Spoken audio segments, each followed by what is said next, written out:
Hey, c'est déjà l'épisode numéro 9 du podcast Pourquoi tu cours. Elissa Legault, salut. Salut, ça va bien. Ça va bien? Comment tu vas? Ça va bien. On a eu une petite pause d'été. D'enregistrement, en fait, là, parce que vous l'écoutez à chaque 2 semaines, mais nous, dans le réel, on a eu une petite pause de plusieurs semaines. As-tu couru pas mal dans notre pause estivale? Ben moi, en fait, j'ai fait mon demi-Ironman, en fait, en juillet. Donc, ça s'est bien passé. Puis ensuite, j'ai fait une petite pause de triathlon parce que j'étais en Europe. Fait que j'ai juste continué à courir.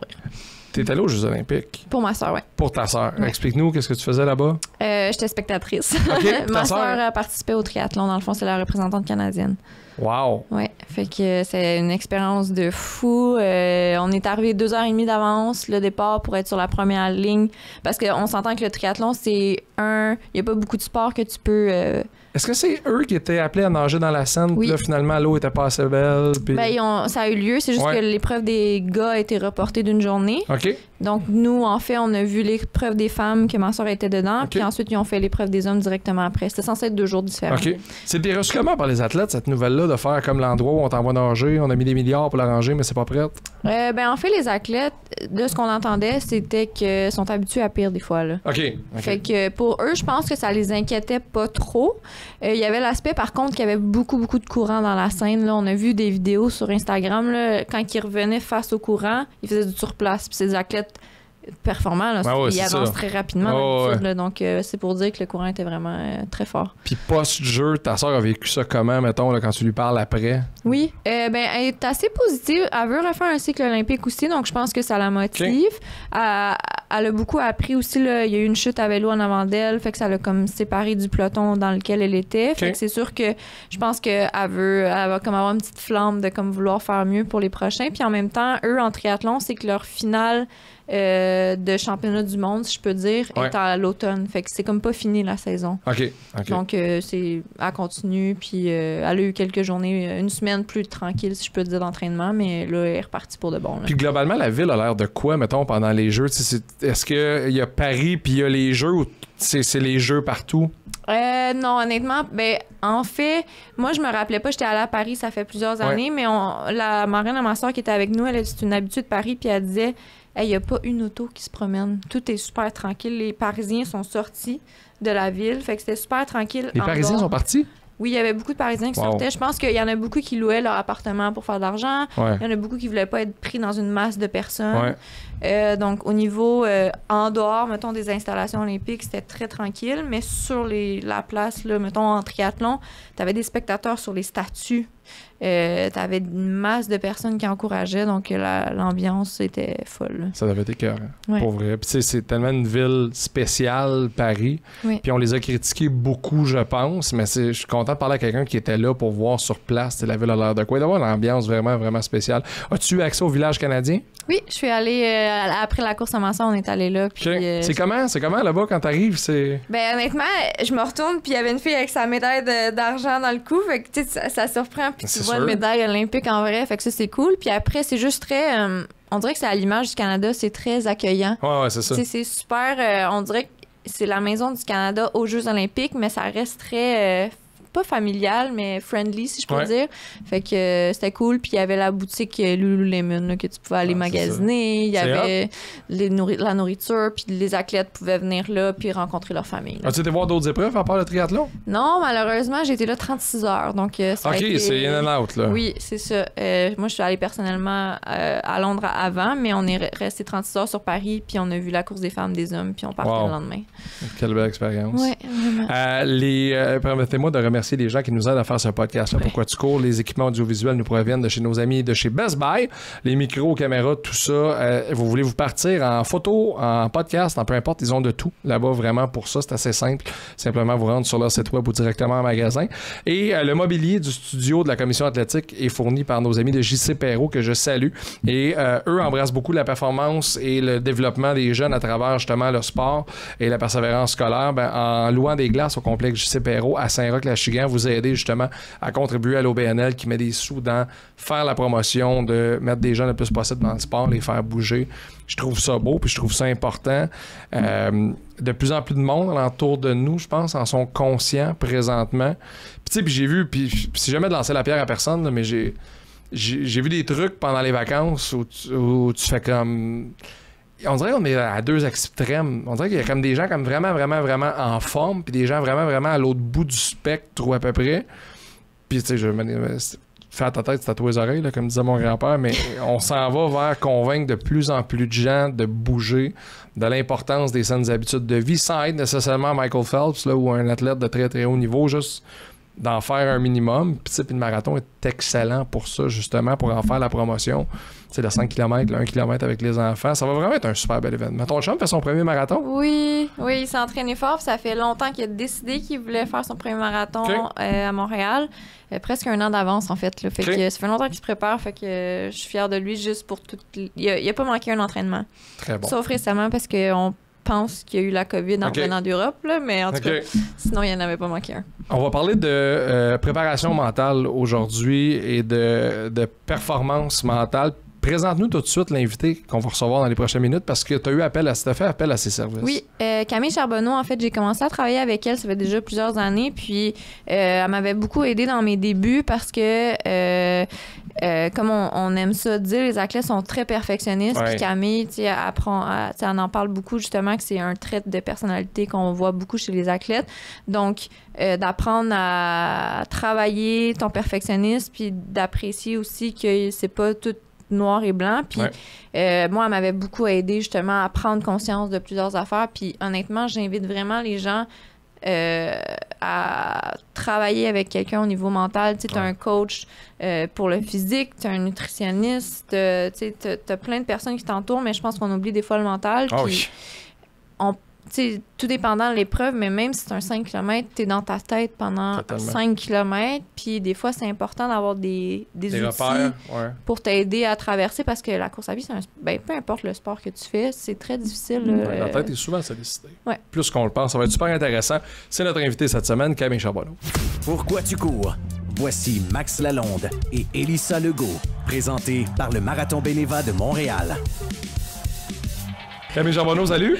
Salut! Merci d'être là aujourd'hui avec nous autres. Merci à toi. Première question qu'on pose à tout le monde, tout le temps. Pourquoi toi, tu cours? C'est une bonne question, puis je pense que mes raisons ont changé un peu les dernières années. J'ai commencé en 2018. En fait, je sais que tu parlais avec Laurent, ça fait deux épisodes. Lawrence. Exact, Parce que je travaille comme consultante en performance mentale, j'avais l'opportunité d'assister dans une retraite de fin de semaine avec Lululemon, avec des ambassadeurs de clubs de course, puis Lawrence était là. Puis anyway, c'était la première fois que j'ai commencé de courir comme sport. Puis je dis comme sport parce que moi, je m'identifiais comme athlète.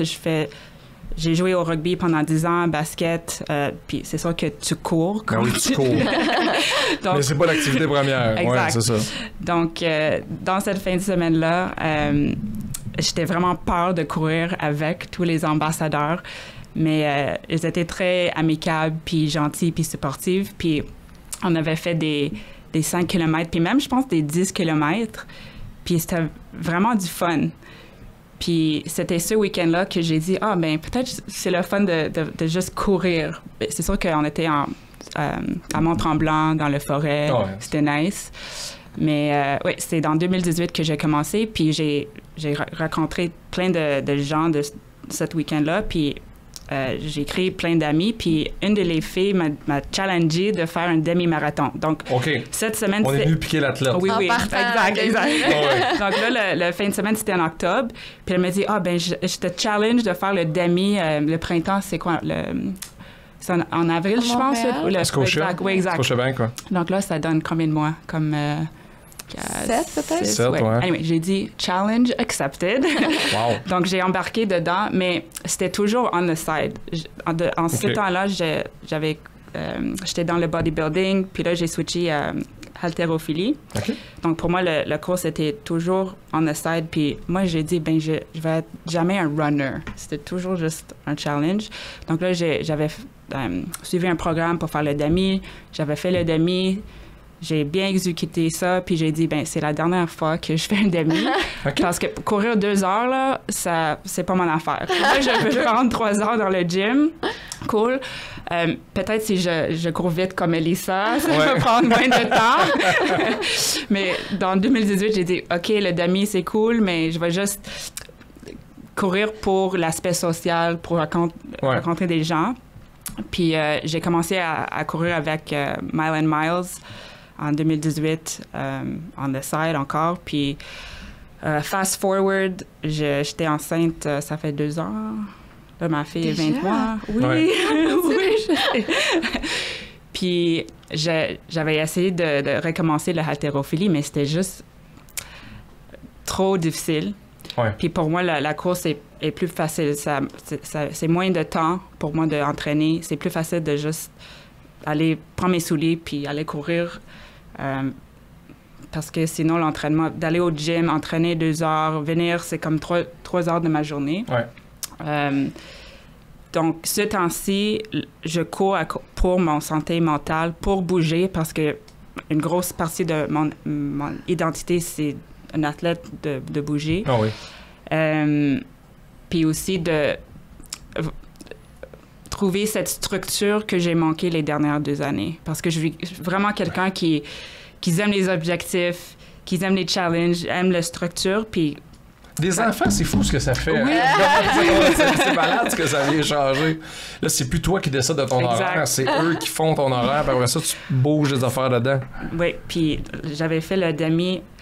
En 2018, j'ai dit, je vais jamais faire une demi-marathon, mais finalement, mon ami m'a convaincu de faire un demi à Lac-Brome en juin. Oh, il est beau, Lac-Brome, en plus. Hein. Il est coûteux, hein? Oui, les Lac-Brome, c'est magnifique. Mais pour moi, j'ai dit, je vais le faire pour le fun, pas de pression. Ouais. Pour moi, c'était la première fois que je suive un programme dans 2 ans. Donc, pour moi, c'était juste le fun. Mais c'était encore beaucoup d'entraînement, beaucoup de temps. Ouais. Donc là, en ce moment, je suis en train de... Mon programme, c'est pour un 10 km de la Chine en octobre. OK. Ça me va. Puis peut-être, j'espère en l'hiver, OK. je peux avoir plus de temps d'aller au gym parce que pour moi, mon sport, c'est le lifting, heavy weights. Ouais. Mais tu travailles en performance mentale avec des athlètes de pas mal de disciplines. Comment on devient coach en performance mentale? C'est une maîtrise. Moi, j'ai fait ma maîtrise à l'Ottawa. Il y a des programmes je pense que c'est... Est-ce que c'est UDM? Anyway, il y a un programme à McGill, Sport Psychology. Mais c'est une maîtrise. Tout est basé sur le psychologue du sport. Oui, parce que je suis sport. La différence entre moi puis je suis pas une psychologue. Je suis pas une psychologue. La différence, c'est que j'ai pas un PhD, j'ai une maîtrise, mais moi, je pense que mon travail est plus fun parce que je suis là avec les athlètes. Je travaille avec les athlètes en université. Je suis là dans leur pratique. Je donne des ateliers, je donne des sessions individuelles. Donc, c'est plus comme hands-on. Ouais. Donc, il faut une maîtrise. Puis là, quelque chose de nouveau dans notre ordre, c'est qu'il faut que tu dois être certifié. Okay. Donc là, ça fait 8 ans que je fais qu'est-ce que je fais. Puis, ils m'ont demandé de faire un examen. Anyway, il faut que tout le monde fait l'examen. Tu passes l'examen avec 80%, puis ça, c'est une autre histoire. C'est à chaque C'est une fois, puis là, quelque chose de nouveau. C'est une bonne nouvelle, dans un sens? C'est une bonne nouvelle, parce que... C'est comme un ordre professionnel. Exact, puis protéger notre titre, parce que les gens... they mix it up with a life coach. I'm not a life coach. Mais c'est parce que les outils que j'enseigne, c'est sûr que t'es une humaine avant un athlète. C'est sûr que moi, comme coach, I connect the dots. Ah oui, c'est si on parle de la confiance puis tout ça, c'est aligné avec ta vie. Si quelque chose arrive hors de ton sport, ça va affecter. Un impact. Ouais.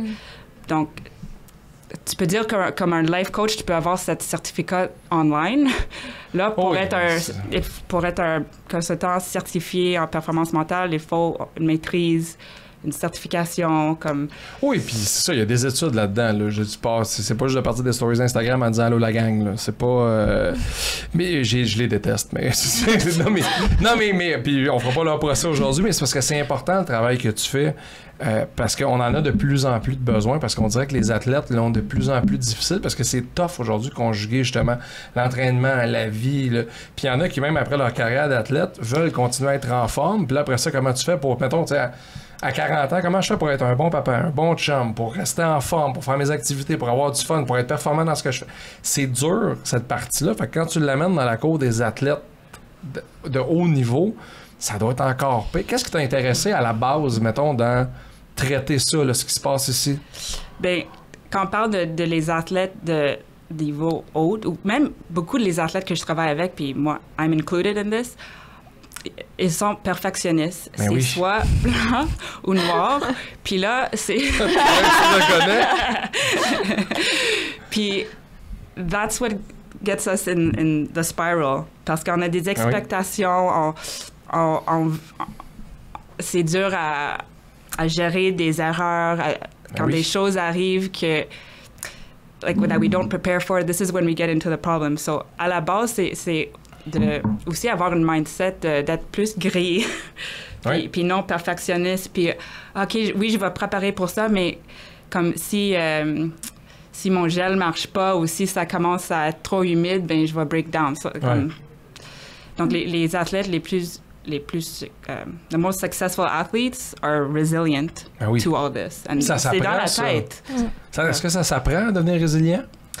Ben, je pense que oui, avec l'expérience, avec le pratique, avec les exercices que j'enseigne mes athlètes, mais aussi comme je pense que une grosse partie, c'est de l'expérience d'être uncomfortable. Oui, puis d'embrasser l'inconfort. Oui, exact. Puis aussi de prendre des leçons de ces expériences-là. Sinon, ça, it's not going to help you. So, en anglais, on appelle ça un growth mindset. Oui.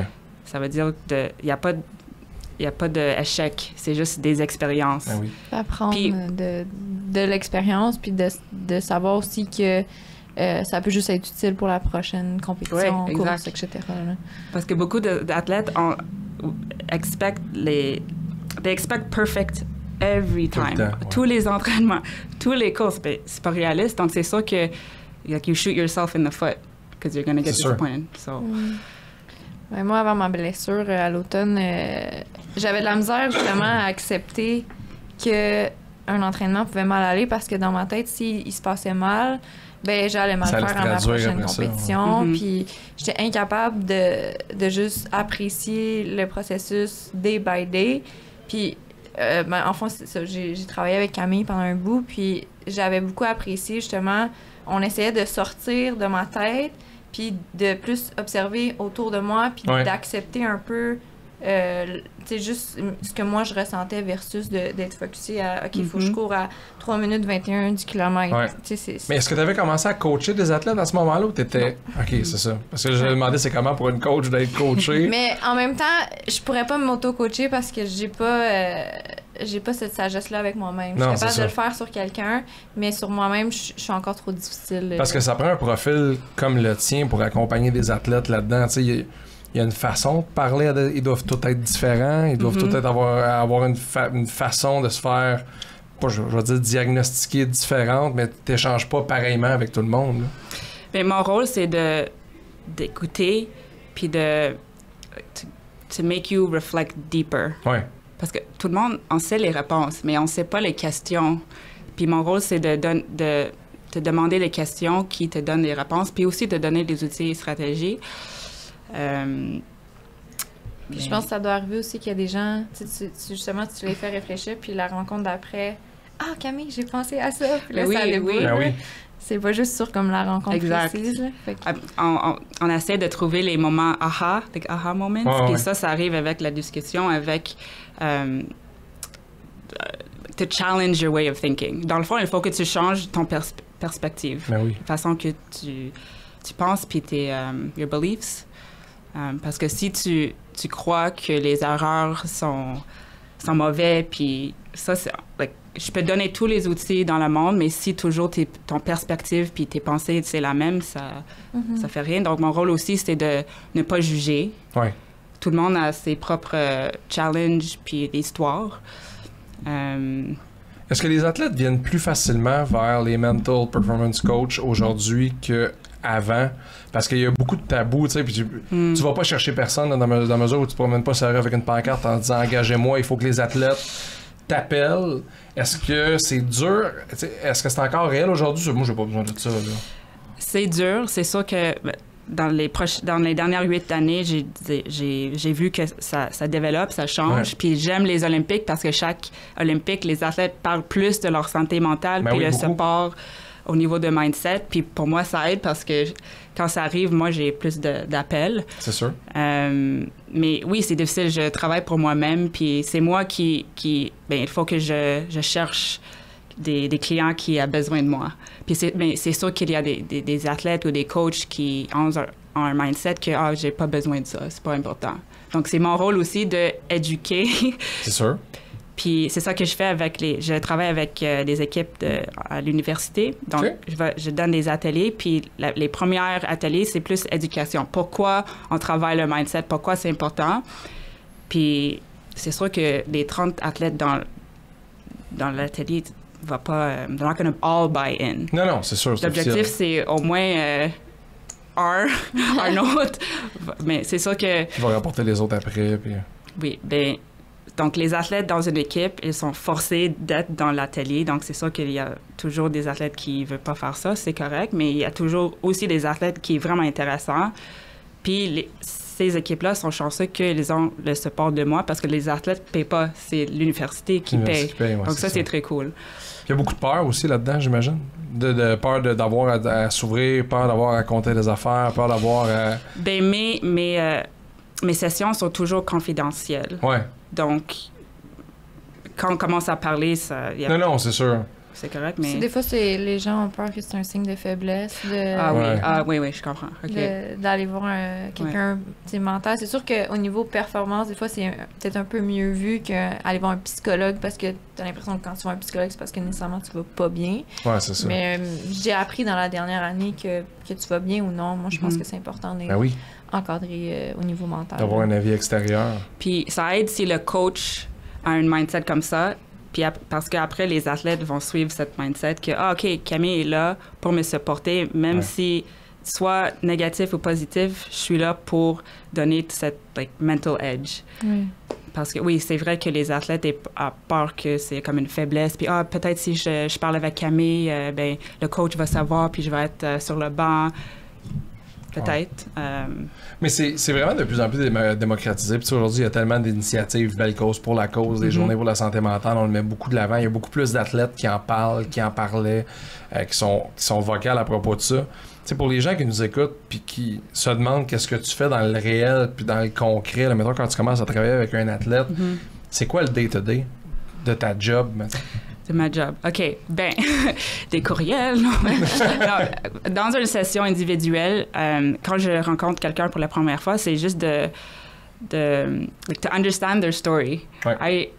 Le plus que je peux comprendre ton histoire puis comment tu penses, le plus que moi, je peux t'aider. Dans le fond, tous les outils que j'enseigne, c'est la même.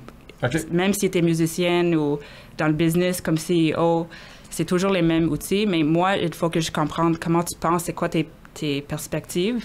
Donc, la première session, c'est juste comme... On parle de peut-être tes challenges, tes objectifs, just to get to know you. Ouais. Après ça, on parle de... Souvent, si quelqu'un m'appelle, il y a un problème. Oh. Donc, c'est sûr qu'on on prend du temps de parler de ces choses-là. Je suis pas magicienne. Donc, c'est sûr que c'est it's a process. Ça prend... Moi, je dis à mes clients, ça prend au moins 3 mois pour changer tes habitudes. Puis si on parle de notre mindset puis nos habitudes de pensée, imagine tes 30 ans. Ça fait 30 ans que tu penses comme ça. C'est sûr que ça va prendre des années pour changer la façon que tu penses. C'est sûr. You know? So, c'est une discussion. C'est moi qui essaie de comprendre l'histoire, de poser des questions pour challenger des perspectives, de donner des outils comme... Moi, je suis vraiment dans la méditation puis pleine conscience comme outil pour... comme train your brain pour être plus focus, pour laisser aller les distractions, pour être plus présent. Donc, tous les athlètes que je travaille avec ont une pratique de méditation. On parle de comment on change le self-talk. Oui, la façon que tu te parles. Oui, de négatif à positif. Quand on a une course, quand on entraîne, comment tu peux pratiquer d'être plus gris, puis non noir ou blanc. Ouais. Gérer les attentes, j'imagine. Oui, exact. Gérer les attentes. Ou même, let go of expectation. Puis juste fixer des objectifs. Puis have fun. How do you have fun? You know? Ouais. Parce qu'on dirait des fois que certains athlètes l'oublient que la base, c'est d'avoir du plaisir. C'est sérieux. Mais c'est drôle, je regardais sur une vidéo de Michael Phelps il n'y a pas longtemps. Puis il parlait de ça, justement. Il dit, moi, ça a tout le temps été en haut du tableau à l'entraînement, avoir du fun. Faut que j'aie du fun. Si j'ai du fun, je vais être bon, mais il faut que tu aies du fun sérieusement. Ça s'apprend, ça aussi, parce que quand ça devient une job, puis tu le vois avec les athlètes, est-ce que le facteur fun peut s'en aller vite, puis tu as besoin d'un rappel pour faire, hey, on est ici, on a du plaisir. Là. 100%. Puis même, tu sais, je le vois des fois avec certains de mes athlètes à moi, que, tu sais, j'entraîne aucun athlète olympien, puis il y en a qui performent, tout le monde performe bien à leur manière, mais le point que je veux dire, c'est que des fois, mon rôle, c'est de leur rappeler que ils font ça pour le plaisir. Là.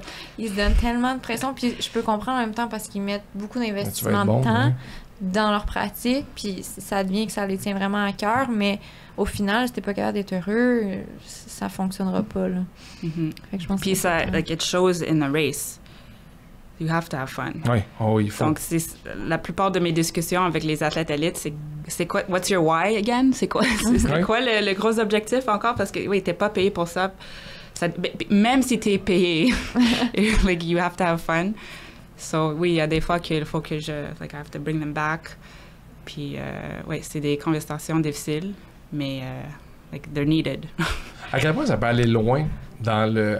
Tu sais, souvent, là, puis je me rappelle, là, j'ai eu des discussions avec justement des personnes qui font ton travail, qui travaillent avec des athlètes, que des fois, on peut retourner à l'enfance, à la façon dont ils ont été élevés, au background, au type de parents qu'ils ont eu. Des fois, ça va loin, pas juste t'attacher tes souliers puis ça a commencé là. C'est sûr. Ben oui, avec tes parents, la façon que tu as à grandir,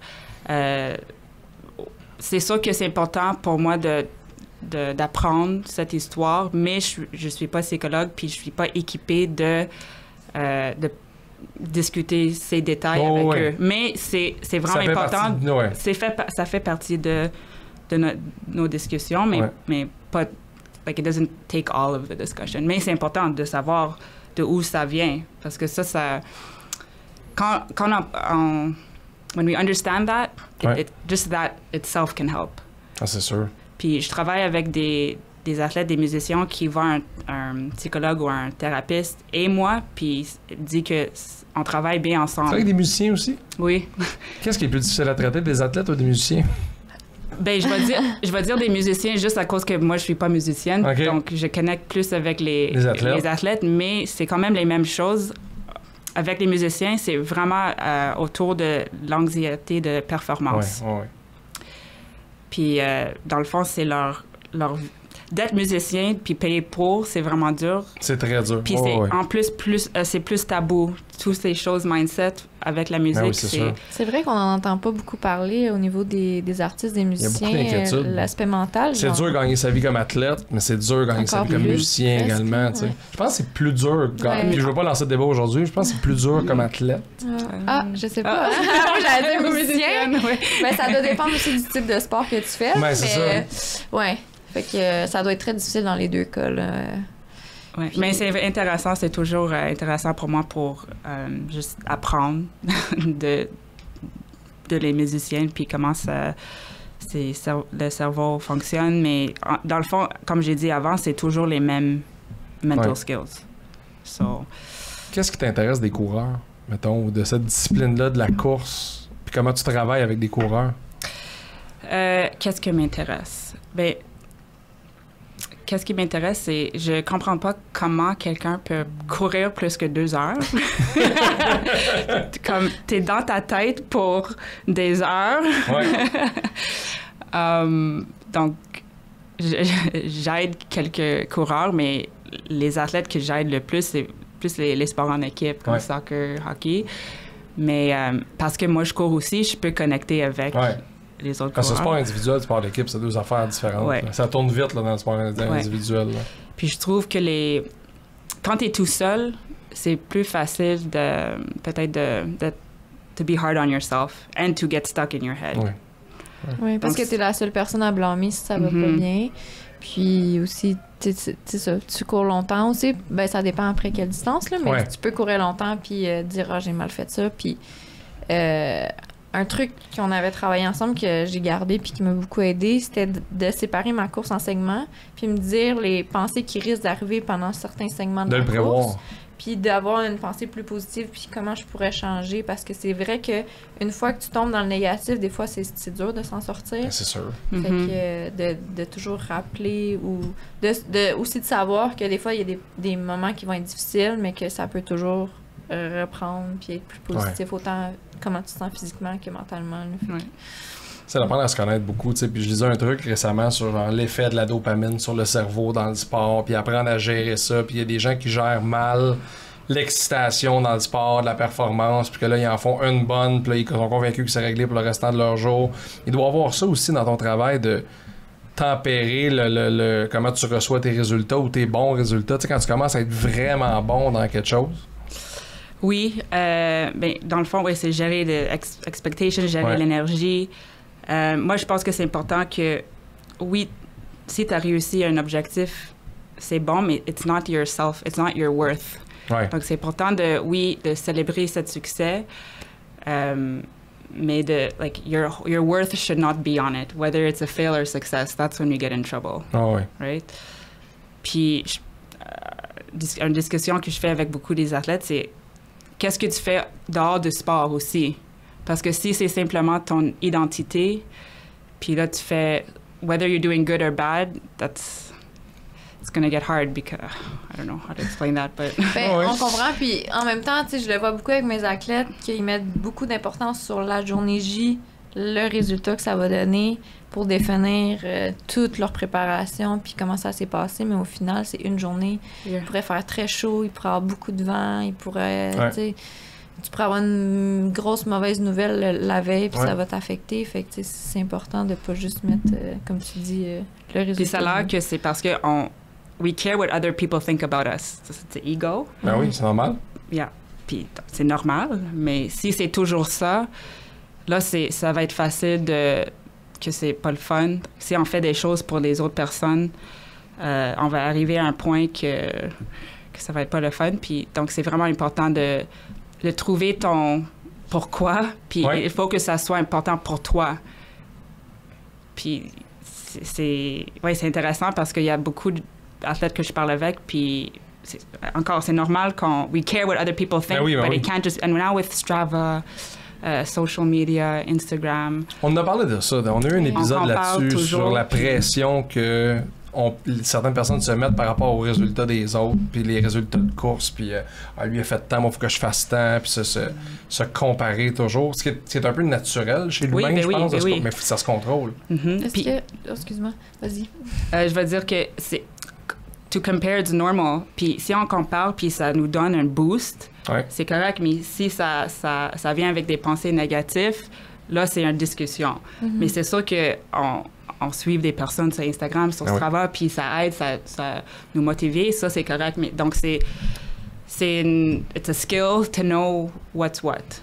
Oui, puis de différencier. Est-ce que tu as déjà travaillé avec des athlètes qui ont coupé les réseaux sociaux pendant un certain moment, puis que tu as vu une différence sur leur santé mentale? Oui, je travaille en ce moment avec un coureur qui coupe son Strava quand elle commence à entraîner parce qu'elle est vraiment vite, puis quand elle poste ses courses, elle a toujours des personnes qui mettent des commentaires, puis comme des bons commentaires. Mais ça met de la pression pour elle qu'elle n'a pas besoin de pression. De le refaire. Ah oui? Oui. Puis, why don't you do this or this? You're so good, you're so fast. Puis là, ça met de pression, puis c'est sûr qu'elle met de pression sur elle quand même. Puis moi, honnêtement, j'ai enlevé mon Instagram, ça fait 4 jours. Je fais un experiment, just to see, parce que it's just noise. Puis c'est ça que je poste parce que, we all like to be liked. Puis je suis ambassadeur de Brooks, puis donc il faut que je poste, mais c'est sûr que c'est normal. Puis les programmes sont créés pour like Facebook, Instagram is made for us to like and, Mais non, and c'est do sûr, all- c'est normal. So, mais pour répondre à ton question, oui, je travaille avec des athlètes qui laissent leur téléphone, laissent leur réseau social pour mieux concentrer quand c'est le temps de concentrer. Ouais. Je disais, ton site web, j'adore le jeu de mots, myinnerpace.com, vous irez voir ça, tout est là-dessus. Il y a un mot qui revient souvent sur ton site, qui revient beaucoup quand on parle de performance mentale, puis c'est balance dans la vie de tous les jours. Est-ce qu'on le fait bien aujourd'hui, globalement, bien balancé? Oh. OK, I don't even like this word balance. C'est pour ça, inner pace, ça veut dire de trouver ton rhythm, trouver ton pace. Parce que même si on trouve un équilibre, un balance, quelque chose va arriver. Puis là, that's when we get into trouble. So, c'est comme, est-ce que... Donc, I think we're doing really bad job, everyone. On essaie de trouver un équilibre, mais c'est même pas de trouver un équilibre, c'est... Il y a... Dans la vie, il y a des saisons, puis dans les saisons, il faut qu'on ajuste. Puis, spécifiquement avec les athlètes élites qui sont perfectionnistes, qui sont noirs ou blancs, il faut que ça soit la même chose pendant toute l'année. Mais non, c'est pas ça. Il faut que tu trouves qu'est-ce qui fonctionne pour toi cette semaine, la semaine prochaine. Peut-être la semaine prochaine, ton entraînement va être moins bon à cause que tu es fatigué, à cause que ça est arrivé, whatever. Mais il faut que tu te donnes le droit de dire « Hey, je suis fatigué cette semaine. » Exact. Puis il faut que tu adaptes, puis il faut que tu donner le droit de dire « Je suis fatigué », puis de ne sentir pas coupable. Puis de voir, like in big picture, it's actually good for you to adjust and back up. So, j'ai oublié la question, là, mais... Non, mais l'importance du mot balance, puis c'est niaiseux. Ah oui, balance, oui. Puis chez les hommes et les femmes, moi, je le vois, tu sais, on a 2 jeunes enfants à la maison, Milan, 4 ans, puis Clara, qui va avoir 2 ans. Je vois des fois la pression que ma blonde se met d'être une super mom, de travailler, de s'entraîner, d'être en forme, de ci, de ça, puis là, elle me nomme ses affaires, puis je fais « Mais tu fais de ton mieux. » On fait tout de notre mieux, puis on dirait que... Puis je sais pas si... Il doit y avoir une différence dans la façon de le traiter. Puis tu sais, t'es nouvellement maman, tu l'as peut-être vécu personnellement aussi, ce combat-là. Non, mais tu sais, de faire... J'en fais-tu assez partout, genre? Parce que les tales sont longues à remplir, là. C'est difficile, parce que moi aussi, je suis dure sur moi-même. Ben oui. Puis... I'm connecting with your wife. I want to be good at everything. But it's not sustainable. You burn out, you get hurt. Donc, moi, je suis dans une phase dans ma vie que il faut que je priorise une ou deux choses, pas 10. Puis, je peux pas être 100% dans toutes les choses. Puis, c'est sûr que pour les 35 ans de ma vie, j'étais toujours comme ça, mais that leads to burnout, that leads to injury. Puis, en ce moment, comme même avant, j'ai essayé de faire la course et haltérophilie. En ce moment, je pratique de faire juste la course. Like, just do that. C'est correct. Why are you doing 10 million things? Who are you trying to impress? You know? So, moi aussi, j'essaie d'être plus gris, pour me donner mon 100% à ma fille, à ma famille, à moi, il faut que je priorise moins de choses. C'est sûr. Et même avec mon travail, si je travaille avec plusieurs équipes, comme 10 équipes, c'est sûr que c'est trop. Puis je peux pas donner mon 100%. C'est ça. Puis des fois, il faut juste que tu vis l'expérience pour avoir ton moment aha, pour le changer. Mais mon rôle comme consultante, c'est de, like I said, to challenge those thoughts. And because I live it, I can challenge those thoughts and feel for you. Puis de développer un plan. Puis le plan va être inconfortable. Puis de pas se sentir mal de faire certaines affaires. Puis tu sais, moi, ce que j'ai observé à travers, mettons, les dernières années, c'est que il y a de plus en plus de jeunes mamans en forme qui, mettons, il y a 10-12 ans, tombent enceintes, elles ont le bébé, puis là, elles arrêtent. Là, c'est 1 an à la maison à faire à manger. Puis alors qu'aujourd'hui, on retourne au gym plus vite, on s'occupe de nous autres plus vite. Puis souvent, je le dis à ma blonde, t'as pas à te sentir mal de vouloir aller au gym, puis d'avoir besoin d'aller au gym. Puis moi, je vais être là, je vais rester avec les kids, je vais en faire le plus possible. Puis j'essaie d'inculquer ça, puis de prouver à mes enfants que c'est important aussi. Mais moi, je veux qu'elles sentent que pour moi, c'est important qu'elle fasse « Hey là, je prends une heure, je m'en vais au gym. » je m'en vais au gym. Elle a besoin de ça, puis je le sens. Puis on dirait que c'est comme plus commun que ça. Tu sais, avant, c'est 1 an, puis c'est un congé de maternité. Là. Mais je pense parce qu'on compare plus avec Instagram puis tout ça. On voit... Moi aussi, j'ai vu des mamans qui, après un césarien, elle a like a six-pack, puis là, je me dis, ben je peux faire ça, il faut que je fasse ça. Puis finally, I blocked her because I'm like, this is not good for me. Ça arrivera pas. Mais c'est sûr que la plupart de le temps, c'est parce qu'on compare avec les autres. Puis on ne donne pas le temps de réfléchir, ben, qu'est-ce que moi, what am I feeling and what do I need? Oui, totalement. Puis encore, ça, c'est mon rôle, c'est to redirect your focus on you and stop caring. This is the biggest thing, to stop caring what other people think. Parce qu'il va y avoir toujours quelqu'un qui va te juger. Ah, ça, c'est officiel. Quand on comprend ça, puis on est capable de laisser aller ça, it's so freeing. Ah, c'est sûr. Yeah. Un truc que j'avais beaucoup aimé de Camille aussi, c'est d'apprendre à dire non. Puis mes week-ends étaient tout le temps jam-pack de comme plein d'activités. Puis elle m'a dit, OK, 2 activités maximum par week-end. Le reste, t'es occupé, puis ça marche pas, puis tu dis non. Puis depuis, j'ai appliqué ça. Déjà, moi, ça me permettait de me sentir mieux, puis c'est aussi d'accepter que je disais non, parce qu'au début, on dirait que je me sentais mal. Que tu peux être à la maison en train de rien faire, c'est correct. Exactement. Fait que je pense que c'est aussi d'apprendre à s'écouter, justement, puis à savoir ce qui nous fait plaisir. Il y a beaucoup ce... Puis on parlait d'Instagram tantôt, là, ce désir-là de faire « Hey, moi, je manque rien. J'étais de toutes les activités, de tous les événements, j'ai fait toutes les affaires, tout ce qu'on m'a proposé, mais j'ai vu mes amis, Maintenant, t'as le droit d'être à la maison pour faire « Hey, ça me tente pas, sais-tu? Ça me tente pas. » Tu travailles avec beaucoup d'équipes sportives, tu disais. Cette génération-là de jeunes athlètes, là, les 16-20, 16-22, là, ou à peu près, on en parle en mal quand on arrive dans le domaine de l'emploi, que on a des problèmes, c'est des paresseux, Toi, tu es avec eux autres au quotidien. C'est quoi leur challenge? C'est quoi leur défi à cette tranche d'âge-là, les athlètes, les jeunes que tu traites là, de 16, 20, 21, 22? Je pense qu'il y a moins de... fire. Il y a moins fire, ouais. Puis je pense que, how can I say this? It feels like they let the environment and everything out of their control get to them. Okay. If that makes sense. C'est sûr que l'environnement... Les affaires qu'ils ne contrôlent pas, ça les atteint directement. Oui, puis c'est ça, ces habilités-là, tu ne t'apprends pas à l'école, mais je vois plus avec les jeunes que l'environnement leur impacte beaucoup. Puis ils n'ont pas les outils de réconcentrer sur eux, puis they let it affect them too much, and then it affects their performance and their confidence. Ils sont beaucoup dans le paraître ou dans d'avoir l'air en contrôle? Oui, exact. They don't feel in control. Là, on généralise. Oui, on généralise, oui. Mais je pense que la grosse différence entre les jeunes puis les adultes, c'est que l'environnement l'impacte plus les jeunes. Puis ils ne savent pas comment le gérer. C'est intéressant cette discussion-là parce que, tu sais, on dirait que ça revient tout le temps sur le tapis quand on parle des jeunes athlètes, quand on parle des jeunes sur le marché du travail. Ils ont de la pression aussi en même temps, d'être bon à l'école, si t'es dans un sport. Ça. Parce que c'est pas une adolescence normale. Là. Si tu fais du sport d'élite, tu joues au football pour McGill ou peu importe, t'as pas une adolescence normale. C'est pas normal. Je travaille avec les athlètes en sport-études, ça, c'est pas normal. C'est sûr que ma fille va pas au sport-études. Pour vrai? C'est trop intense. C'est trop intense pour des jeunes. Puis là, je travaille plus en sport-études, mais la charge d'entraînement? La charge de travail, période. Ils sont à l'école le matin jusqu'à midi. Là, à midi, à 3 heures, ils font leur...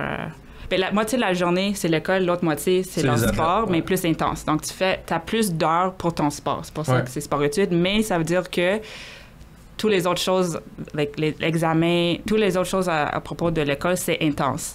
Donc, t'as pas de temps libre. Comme enfant, c'est important d'avoir le temps libre. Donc là, il y a beaucoup de stress, il y a beaucoup de pression pour les athlètes-là.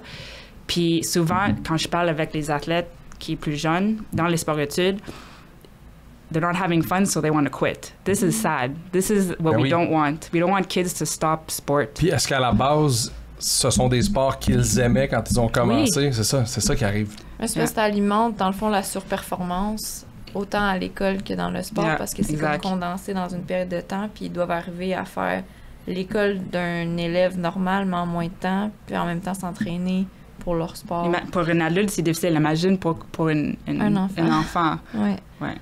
Non, c'est officiel. C'est officiel, puis tu sais, il y a beaucoup de... T'envoies tes enfants en sport-études en te disant... Mon fils a besoin... Tu sais, moi, je le vois, là, Milan a 4 ans, c'est une tornade. Là. J'ai une tornade sur le bras, c'est à cause de... Lui, c'est hockey, soccer, le sport, ça arrête pas. Puis je me dis, je vois pas comment ce petit gars-là, à l'école, va être capable d'être assis 8 heures par jour sur un banc d'école. Je le vois déjà arriver, qu'il va avoir besoin de bouger, puis je vois déjà les sports qu'il aime. Fait que tu sais, t'as tout ça en grandissant, de les occuper, puis de les faire bouger. T'as aussi en tête de faire, je veux qu'ils fassent du sport parce que je veux qu'ils soient en santé, je veux qu'ils soient bien. Mais c'est vrai que ça vient avec de la pression, puis avec, rapidement, si tes enfants commencent à avoir du talent dans certains sports, là, il y a des parents qui virent fous, il y a des coachs qui virent fous, il y a des écoles qui virent folles avec ça. Il y a beaucoup de pression dans le sport qui commence très, très jeune. Donc, les parents, les coachs, même comme like a teammate, il faut qu'on fasse attention à comment on parle avec, même si t'es jeune ou non. Parce que spécifiquement avec les jeunes, ça peut impacter leur confiance plus. Ouais. Donc, c'est vraiment clair quand je travaille avec un athlète qui a des coachs, des parents qui n'est pas supportif parce que leur confiance est vraiment bas. Ah ouais, tu le vois rapidement? Parce que l'environnement, ton système de support donne vraiment un gros impact sur ton entraînement, sur ton confiance. Si tu sens que tu as des gens derrière de toi, c'est normal. Puis mon rôle aussi, c'est d'enseigner comment est-ce que, like, the coach, the parent is out of your control, but you still need to learn to build your own confidence. This is our own responsibility. But as a kid, that's hard. C'est dur. So, c'est ça que j'ai plus succès avec les adultes. Mais au niveau de confiance puis tout ça, parce que quand t'es jeune, t'as besoin... tout le monde a besoin d'un système de support. Ouais. Mais quand t'es jeune, c'est plus important. Puis des fois, je questionne l'athlète. Je dis, est-ce que c'est possible de... Peut-être il faut que tu changes d'équipe parce que le coach, ça semble que ça aide pas avec... Ça se peut des mismatchs. Ah oui, ça se peut vraiment, tu fonctionnes pas. C'est drôle, j'ai joué au golf cette semaine avec une athlète NCAA Division 2 qui change d'université juste à cause de la coach. Puis elle me l'a dit, elle dit, j'ai mes 3 premières années à l'université où elle était, ça allait super bien. Elle a changé dans l'optique de jouer un peu plus parce que, tu sais, varsity, c'est un peu compliqué NCAA des fois. Puis elle arrive dans une équipe où ça va bien, mais ça fonctionne pas avec la coach. Puis elle dit, c'est un frein à mon développement. Puis là, elle change d'université juste pour ça. Puis elle dit, j'ai failli arrêter de jouer au golf. Puis là, j'étais comme ailleurs. Puis c'est un des plus beaux espoirs de golf qu'on a ici, qui est aux États-Unis, NCAA. Puis là, t'as failli arrêter. Je dis, non, tu comprends pas, là. C'est important, la relation coach-athlète, là. C'est important qu'elle soit saine aussi, là. Ouais. Parce que sinon, comme tu dis, ça peut tout chambouler en très peu de temps, là.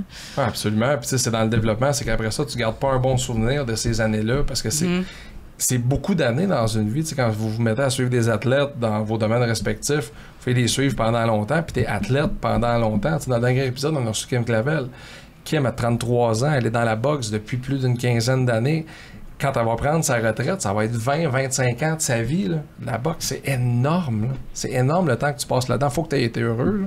Puis c'est pas facile de changer de coach non plus. Non.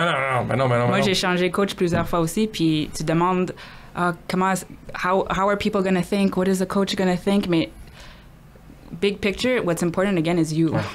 Puis on est trop peur de we're too afraid to do what's best for us because we care what other people think.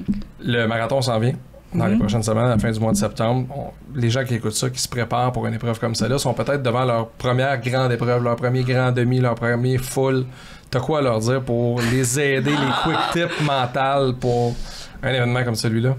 How much time do I have now? Je pense que le plus important, c'est de commencer en confiance. Donc, ça commence avec ton entraînement. D'utiliser toutes les opportunités de maintenant jusqu'à la course de entraîner ton mindset. Si c'est... If it's raining outside, go train in the rain. Entraîne ton mindset pour être résiliente. Puis, après tes entraînements, trouve des choses que tu as bien faites pour établir cette confiance que tu as besoin pour la course. Parce que si tu es confiante, c'est sûr que tu vas avoir le fun. trust the process. Là, tu as fait tout ton travail. Quand tu es sur la ligne de départ, il n'y a rien d'autre que tu peux faire. So, c'est normal qu'on stresse. Le stress est normal, mais il faut qu'on réalise qu'on est stressé, puis like trust yourself, have confidence in your plan, puis like have fun. I don't know if that makes sense, but oui, 100%. Ouais. Puis Aussi, un truc que moi j'avais eu, c'était de, mettons, 2 ou 3 entraînements que j'ai vraiment bien réussi, de les noter, puis de les relire le soir, la veille ou le matin même. Comment tu notes un entraînement? Je suis curieux, mettons. Ben, mettons juste la date, puis c'était quoi l'entraînement, puis dire que j'étais satisfaite, que j'avais bien réussi, j'avais atteint les paces, peu importe comment je me sentais. Puis ça, c'est un entraînement que je me dis, hey, ça, j'ai bien réussi, ça me met en confiance. Un genre de journal de bord. Oui. Des fois, on l'oublie parce que, mettons, c'est 1 mois avant la course. Fait que, puis, tu sais, mettons, une semaine avant, des fois, en taper, ben, tu te sens un peu moins bien, t'as un entraînement qui va moins bien. Puis là, hop, hey, je suis pas prêt, là, ça marche pas. Fait que de l'avoir, cette liste d'entraînements-là que t'as fait, que t'as accompli, puis de le relire la veille ou le matin même, ça, moi, je trouve que ça aide beaucoup à ça, c'est un bon point. Puis voir ton progrès, parce que je pense que la dernière semaine, t'es juste focus sur les entraînements, puis juste de le faire, les entraînements. Ouais. Mais c'est bien, au niveau de confiance, de retrouver ces wins. Oui. Pour, encore comme j'ai dit avant, c'est notre responsabilité pour gagner notre confiance. Ouais. Puis c'est sûr que d'écrire des choses comme ça pour voir notre progression, ça aide avec tout ça. Donc. Puis vivre l'événement aussi, tu sais. Soak it in quand ça arrive. Là, quand tu passes le fil d'arrivée puis c'est fait, prends ton temps, on n'est pas pressé. Là. Va chercher ta médaille, va chercher ton petit verre d'eau. T'es pas payé pour ça. Non, mais c'est ça. Puis passe du temps avec les gens qui sont venus pour toi. Profites-en de cet événement-là. Puis fais pas on to the next tout de suite. Donne-toi du temps pour faire hey, je l'ai fait. C'est hot. Mais même sur le parcours, là, surtout à Montréal, il y a plein de monde qui sort dehors. Il y a des enfants qui veulent que tu leur tapes dans la main. Ouais. Moi, je le fais. Genre, des fois, là, je le fais pas à chaque course, mais des fois, quand je suis dans un bon mood puis tout, puis ça devrais le faire plus souvent, va taper dans la main des jeunes enfants. Eux, ils vont être heureux. Toi, ça te rend heureux, juste ça, de le faire. Il y a du monde qui ont des pancartes qui disent « tap here » pour de l'énergie, mettons, puis tu sais, de juste profiter de l'ambiance. Les gens, il y en a qui c'est même pas des coureurs, ils vont sortir dehors sur le bord de la rue puis ils vont aller t'encourager. Juste de réaliser tout ça, des fois, ça donne un boost de motivation puis pour terminer la course. Camille, merci d'être passée. Merci à vous. Vraiment gentil. Si on veut faire appel à tes services, comment on fait? Sur mon site web, myinnerpace.com, puis tu peux m'envoyer un courriel. Tout est là, c'est super intéressant comme discussion. Merci beaucoup, merci Elissa. Merci. On va se retrouver à la fin du mois de septembre, évidemment, pour le Marathon bénévole de Montréal. Il reste un épisode et c'est un autre des ambassadeurs, Charles, qui va venir faire son tour pour le dernier épisode, un Olympien, on va le dire. Aussi. Rien de moins. Rien de moins, mais c'est important. J'ai très hâte de parler de ça avec lui, de course à ce niveau-là, justement. Fait que merci à ça. Merci à Pag, le magicien, à la réalisation. Nous autres, on va se retrouver la semaine prochaine pour un autre, en fait, dans les prochains jours, pour un autre épisode du podcast Pourquoi tu cours, du Marathon bénévole de Montréal. Salut tout le monde.